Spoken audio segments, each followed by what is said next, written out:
Parti d'un rêve pour changer de vie, ou bien créatif depuis toujours, il existe autant de parcours que de personnes. Chacune d'entre elles ont un point commun, la passion.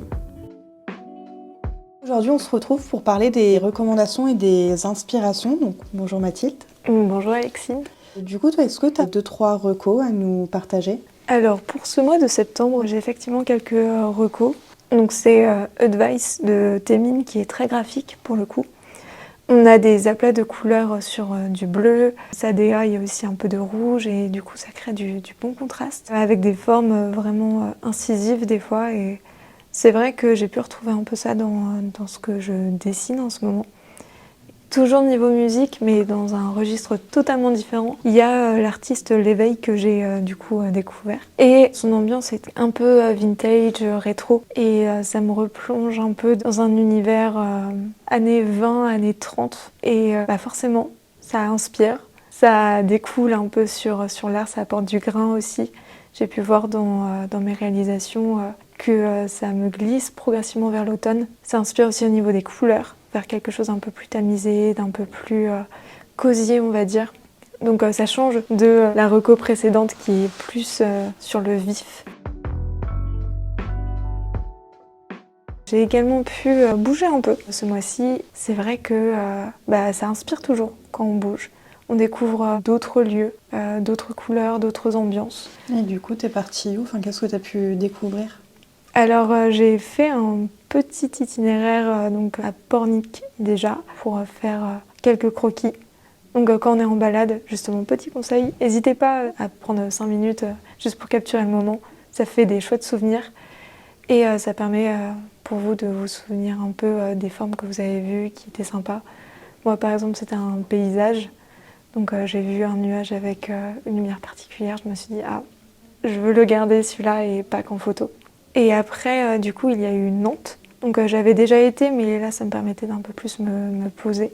Donc j'ai pu faire notamment le chemin de la Pommeraye. Donc très joli, forcément très inspirant au niveau forme et architecture. J'ai pris quelques petites photos, à défaut, cette fois-ci, de pouvoir me poser pour dessiner. J'ai pu voir aussi le jardin des plantes, où je ressors avec beaucoup d'ambiance lumineuse, de couleurs. Et je sens que ça va faire de beaux dessins pour le mois d'octobre qui arrive.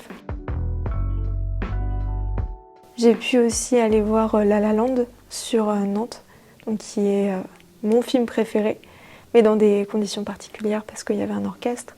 Et la projection fait que déjà, c'est un film qui est très haut en couleur et avec des codes graphiques mais incroyables. Mais l'expérience fait que forcément ça marque d'autant plus. Et je vais essayer de donner un peu plus de jaune et de bleu dans ce que je fais actuellement. Du coup, c'était dans les costumes, dans les décors ? Beaucoup sur les costumes, travail de lumière. Les décors, on est à Los Angeles. Il y a beaucoup de références aux vieilles comédies musicales. Même le travail des costumes, des vêtements, il évolue au fur et à mesure du film. Au départ, on a beaucoup d'aplats, par exemple, dans le traitement des costumes de Mia, qui est un des 2 personnages principaux, et qui évolue au fur et à mesure. Des fois, on retrouve un peu de motifs et tout ce storytelling à travers les couleurs, il marque et on se dit d'accord, ça je peux le mettre dans mon travail. Si jamais je dois avoir par exemple des visuels qui avancent avec ce qu'un client désire, je peux me dire d'accord, la couleur elle a sa place, elle va marquer comment on raconte les choses et on peut garder ça en tête. Garder en tête que oui, l'évolution, que ça soit d'une forme ou d'une couleur, ça signifie quelque chose et ça peut marquer les esprits. Donc je faisais déjà un peu attention à ça, mais ça m'a un peu remise les pieds dedans pour apporter plus d'attention. C'est important, surtout dans nos métiers. Et forcément aussi la musique, très bonne BO. Je recommande pour ceux qui n'ont jamais regardé, c'est une sacrée claque. Et après, du coup, j'ai fait le château de Chenonceau, donc petit point historique. Et c'est vrai que c'est toujours très inspirant de voir comment on travaillait à l'époque. Parce que forcément, il y a la partie illustration avec les peintures. Mais il y a également tout le travail d'architecture où on voit par exemple les initiales des personnes qui ont habité les lieux, comment le graphisme était déjà présent, mine de rien. Parce que c'est limite du travail de logo qu'on peut retrouver, parce qu'il fallait que ça soit efficace, il fallait qu'on puisse le reproduire à différentes échelles, que ce soit sur les blasons, que ce soit au niveau des plafonds, au niveau du carrelage. Donc il y avait déjà ce souci-là de faire attention à comment composer en fait. On avance dans notre pratique, mais on s'inspire toujours de l'existant et de choses qui sont présentes depuis déjà si longtemps au final. Donc c'est rafraîchissant tout en étant dans de l'ancien. C'est toujours prenant. Dans des recos hors voyage, j'ai pu finir la série Arcane. Pareil, très inspirante dans le style graphique et dans les couleurs, le travail de composition aussi est incroyable. Tout est à sa place, il y a suffisamment pour respirer. On dirige le regard et tout de suite ça me fait penser à des affiches. Et je me dis, ok, donc on peut avoir beaucoup de détails, quelque chose de chargé, mais qui permet à l'œil de respirer, mais d'une manière folle. Et ça, pareil, on peut réinjecter tout ce qu'on voit de toute façon dans l'art et dans la création. Ça dépend juste de comment on regarde les choses. Et ouais, je recommande Arcane. Incroyable. Pareil pour les musiques d'Arcane qui sont très très bien. On glisse tout doucement vers l'automne et forcément on voit un peu les feuilles devenir orangées. Même dans nos supermarchés on commence à avoir des courges, des citrouilles, des petits marrons. Ça commence à être inspirant aussi pour l'Inktober qui arrive. Donc je pense que le mois d'octobre va être pas mal également. Du coup toi le défi Inktober tu le fais ? Alors je l'ai déjà réalisé plusieurs fois et cette année je me dis pour l'ancrage peut-être pas. J'ai pas envie de me focaliser dessus. Mon truc à moi, c'est plus les portraits. Et je me dis, j'ai envie de me replonger dedans, mais avec des contrastes justement plus élevés. Comme j'ai pu l'évoquer, donc par exemple avec Advice de Temin, j'aime bien les contrastes. J'aime bien quand c'est incisif. Et je pense que je vais m'orienter sur des contrastes de couleurs vraiment marquants. Et pareil, ça revient aussi avec La La Land, le jaune et le bleu. Je vais essayer de travailler sur les contrastes de couleurs et au crayon de couleur parce que c'est mon médium préféré en ce moment. Et je vais essayer de me tenir à un portrait par jour ou un portrait tous les 2 jours. Le but, c'est pas en soi de réussir le challenge, mais de se dire ok, j'ai réussi à avancer dans ma pratique, peut-être avoir fait quelques prompts.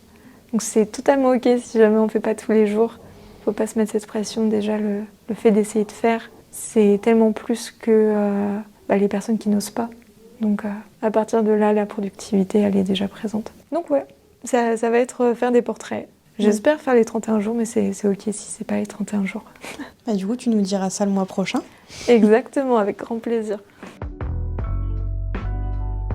Et du coup, pour finir, est-ce que tu as une dernière petite anecdote ou un projet à partager ? C'est vrai que j'ai parlé du coup de mon petit voyage et là où j'étais, il y avait un petit chat. Et ça faisait longtemps que j'avais pas fait de l'existant, mais vraiment face à moi et en mouvement. Je me suis dit, allez, c'est l'occasion de dessiner un petit chat. Et on prend toujours cette occasion-là. Et également de faire un travail typographique. Donc j'ai pu créer une petite typo, mais vraiment juste les quelques lettres pour son prénom. Je me suis dit que ça serait sympa de mettre également le lieu et la date pour me faire un petit souvenir. J'aime bien avoir des moments gravés comme ça sur le papier. Ça a toujours une autre valeur, je trouve. Et ça montre comment on a vu la chose, comment on l'a vécu sur le moment. Et j'aime beaucoup ce petit dessin, du coup. Tout ce que tu as vécu au mois de septembre, ce que tu as découvert, etc., ça se ressent dans toutes tes créations. C'est ça qui t'inspire Exactement. Mon quotidien m'inspire et change ma manière de créer de manière minime, des fois de manière un peu plus grandiloquente, on va dire. Mais ça inspire toujours. Ok, trop bien. Écoute, on a hâte de découvrir du coup ce que tu auras fait le mois prochain. À bientôt. Si vous avez aimé ce podcast, pensez à vous abonner pour ne rien manquer des prochains épisodes. À bientôt pour découvrir de nouvelles histoires avec l'EDA, l'école à distance d'art appliqué. Pour en savoir plus sur l'école et ses formations, rendez-vous sur le site edaa.fr.